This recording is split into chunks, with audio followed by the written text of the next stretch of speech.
El siguiente segmento es clasificación F, formativo, educativo cultural, A, apto para todo público.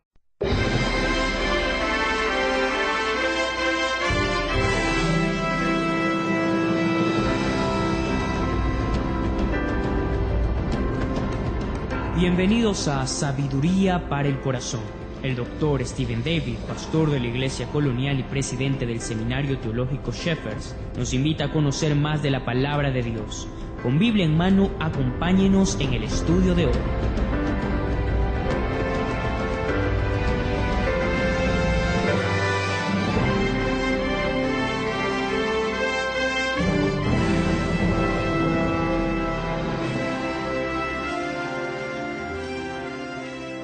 Estamos por leer algunos de los comentarios más personales de Pablo. Comentarios que salen directamente de su corazón. Él era un hombre con una obsesión santa. Una de las obsesiones que vimos en el último programa fue la obsesión por llevar una vida santa. Descubrimos que en nuestra búsqueda por una vida santa debemos hacer 3 rechazos vehementes. Debemos rechazar la pereza, no solo aprender de la palabra, sino ponerla en práctica, decíamos, y también rechazar la apatía. Desafiarnos los unos a los otros en este viaje de fe que es la vida cristiana. Esto, a propósito, no es para nada glamoroso o exultante o estimulante. Es por eso que es tan fácil caer en la mediocridad, en la pereza y en la apatía. Sea cambiando pañales o corrigiendo exámenes o vendiendo empapelados o realizando una operación o lo que fuera, debemos hacer todo con la mayor dedicación posible. Esto es para que el nombre de Cristo sea exaltado, honrado, para que hasta la tarea más sencilla agrade a nuestro Dios. Pero, ¿por qué nos debemos interesar en esto? Porque Jesús fue nuestro modelo para que vivamos la vida santa. Hoy vamos a descubrir dentro del repertorio de Pablo la obsesión que él tenía con la gracia de Dios.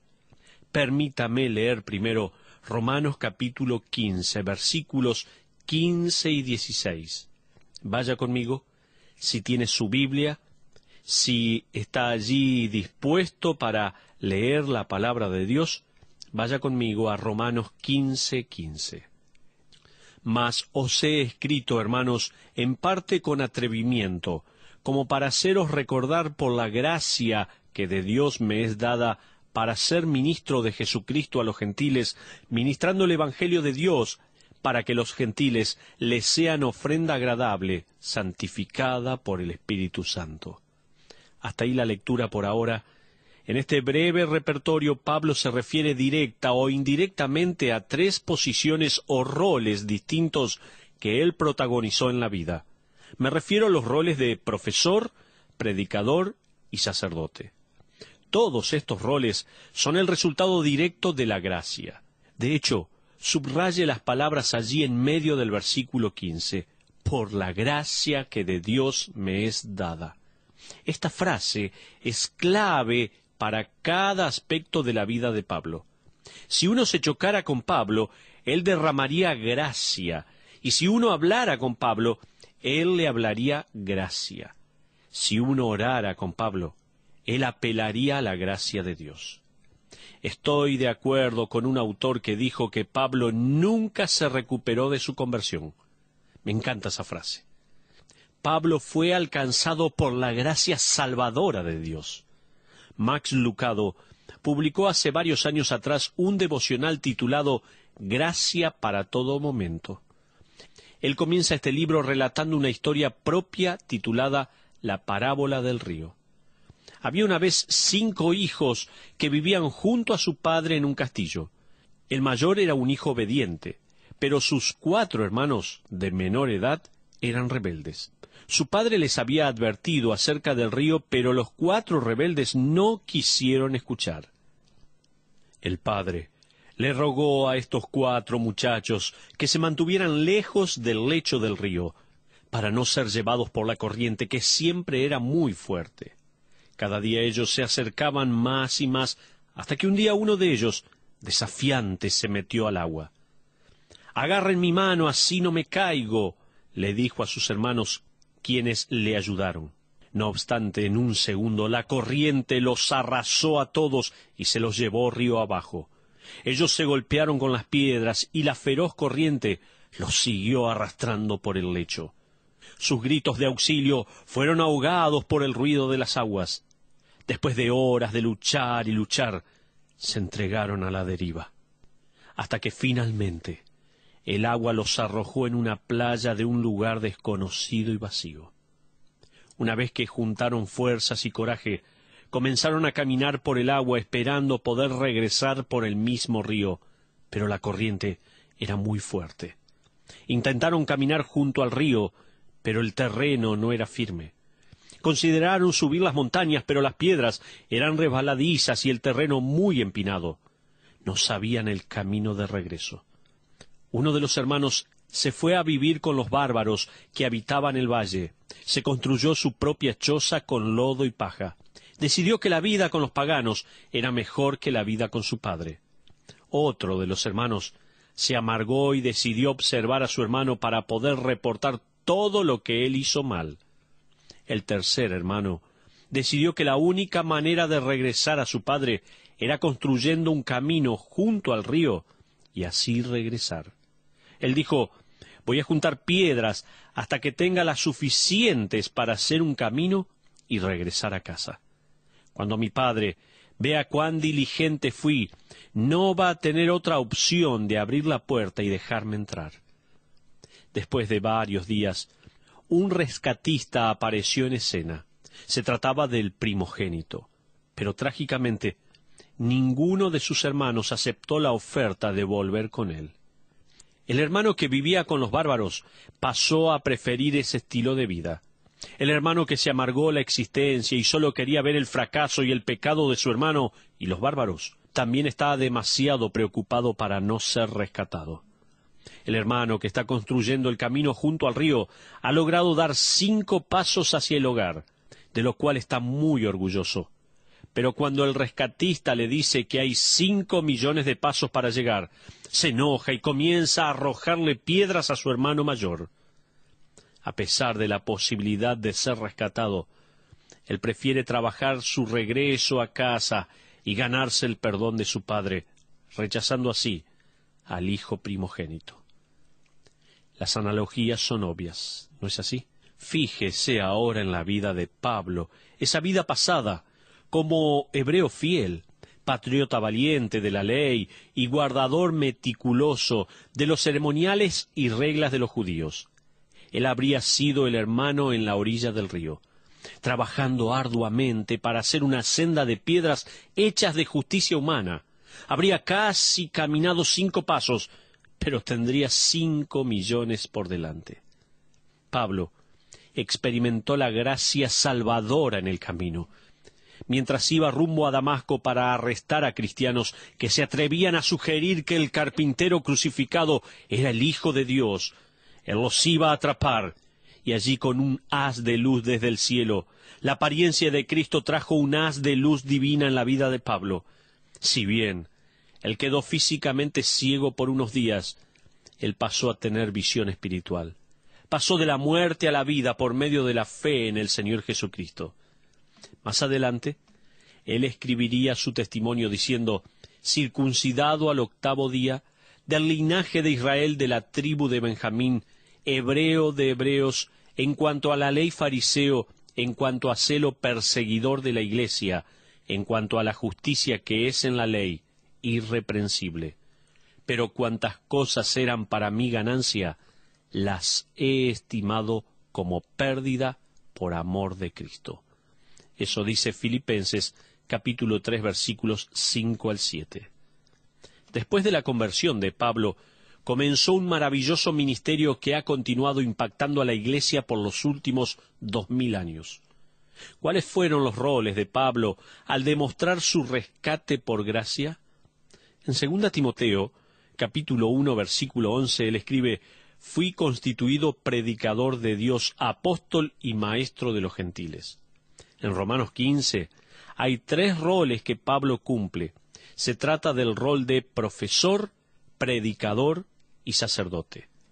Era tarea de Pablo el ser maestro o profesor. El ser predicador a los gentiles era su jurisdicción y, por último, era su gozo el ser el sacerdote delante de Dios. Ahora veamos a Pablo, el profesor. Veamos el rol de Pablo como profesor y fíjese nuevamente en el versículo 15. Allí leemos: «Mas os he escrito, hermanos, en parte con atrevimiento, como para haceros recordar por la gracia que de Dios me es dada». La herramienta más poderosa de un maestro bien puede ser la hoja de repaso, previa al examen. Cuando se acercan los exámenes finales, los alumnos están más que prestos a escuchar. No sé usted, pero yo tenía el mal hábito de prestar poca atención en clases y esperar el repaso general. Por supuesto, nunca saqué las mejores notas. Un militar me dijo que los soldados escuchan la evaluación de su equipamiento con mucho más atención una vez que están en un lugar asignado que cuando están en la base militar. He aconsejado a decenas de parejas que planean casarse y la forma en que me escuchan en la oficina pastoral es muy distinta a la forma en que me escuchan en el altar. De hecho, en ese momento todos están escuchando. Hoy podría predicar de la muerte y el fallecer, del cielo y el infierno, pero esta audiencia no me escucharía tan bien como si lo haría a una audiencia en un funeral. Pregúntele a un pastor cualquiera. La atención de la audiencia en un funeral no tiene rivales.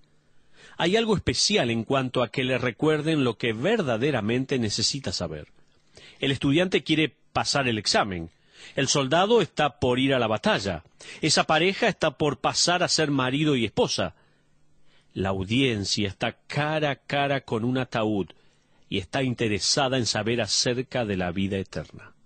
Los creyentes romanos estaban rodeados por los desafíos de la vida y las dificultades de construir no solo sus vidas, sino una iglesia. Necesitaban saber.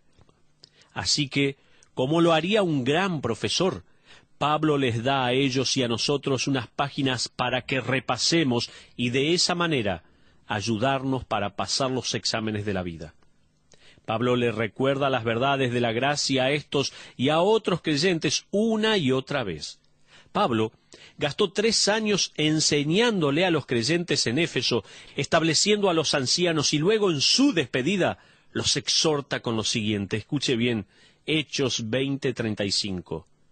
«En todo os he enseñado que, trabajando así, se debe ayudar a los necesitados y recordar las palabras del Señor Jesús que dijo: más bienaventurado es dar que recibir». Pablo desafió a los Gálatas a que se unieran a él en recordar a los pobres, como dice Gálatas 2:10. Mientras Timoteo comenzaba su ministerio como joven pastor sin experiencia, Pablo lo animó diciéndole así: «Acuérdate de Jesucristo, del linaje de David, resucitado de los muertos, conforme a mi evangelio, en el cual sufro penalidades, hasta prisiones a modo de malhechor, mas la palabra de Dios no está presa», dice 2 Timoteo 2, 8 y 9. En adición a esto, en la misma epístola, Pablo le recuerda a Timoteo que el don que Dios le dio para que use en el ministerio era el espíritu de poder, amor y dominio propio, dice 2 Timoteo 1:7. También Pablo le recuerda a Timoteo el hecho que Dios nos ha salvado y nos ha llamado según su propio propósito y gracia, según 2 Timoteo 1:9. El hecho que a los que creyeron nuestro Salvador Jesucristo, el cual quitó la muerte y sacó a luz la vida y la inmortalidad por el Evangelio, dice 2 Timoteo 1:10. También Pablo recuerda, tal como dice 2 Timoteo 1:12, «Por lo cual asimismo padezco esto, pero no me avergüenzo, porque yo sé a quién he creído y estoy seguro que es poderoso para guardar mi depósito para aquel día». También el recordatorio en cuanto a la predicación del Evangelio, que dice allí en 1 Timoteo 1:15, que es lo que se debe predicar, palabra fiel y digna, de ser recibida por todos, que Cristo Jesús vino al mundo para salvar a los pecadores, de los cuales yo soy el primero. Amigos, una de las mejores cosas que uno puede hacer a veces para renovar su santa obsesión por Dios es recordar. Es como lo dijo Isaías en Isaías 51:1.